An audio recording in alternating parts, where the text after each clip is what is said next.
السلام عليكم، ازيكم؟ النهارده وصفتنا سهله وبسيطه. هعرفكم بقى سر نجاح العجينه، ازاي تطلع معاكم هشه وطريه في نفس الوقت وطعمها حلو جدا.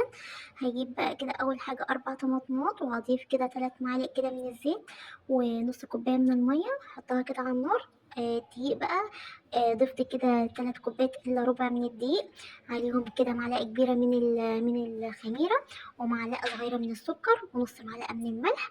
هقلبهم كويس خالص. وممكن كمان نضيف للعجينة دي زعتر، بس أنا ما ضفتش.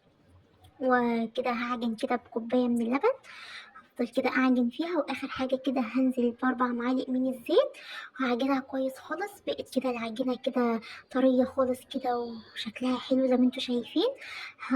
كده هحطها كده في بولة، وهدهن كده دهنة بسيطة من الزيت، وهغطيها بقى كده لغاية ما تخمر معايا. ودي كده شكل الطماطم. بعد بالظبط 10 دقايق هقشرها كده من القشر. شايفين هي كده كده القشر يعني خرج منها لوحدها. وبعد كده بقى العجينة بتاعتي اهو اختمرت معايا بالشكل دوت.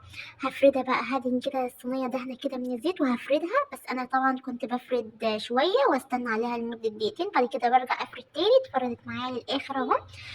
دي كده هعمل معاكم بيتزا كده عائلية، الحجم العائلي الكبير خالص.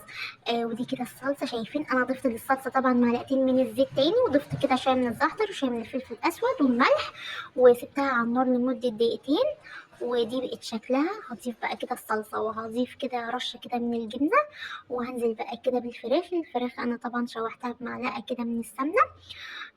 سمن معلقة صغيرة، وشوية كده من الزعتر وفلفل أسود وبهارات فراخ، وشوية من الملح بالشكل دوا.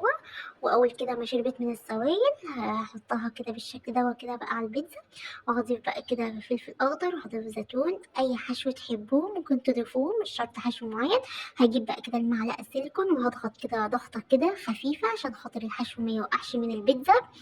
واحنا مثلا بنقدمها ولا احنا بناكلها. هحطها بقى كده في الفرن لمدة 10 دقايق تاخد معايا لون، وبعد كده هخرجها عشان اديها كده رشة من الجبنة الموزاريلا زي ما انتوا شايفين.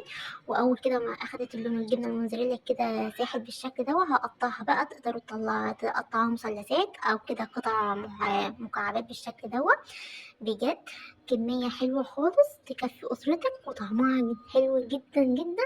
جربوها وإن شاء الله هتعجبكم. شايفين بقى قطنية كده وهشة وخفيفة جدا، جربوها.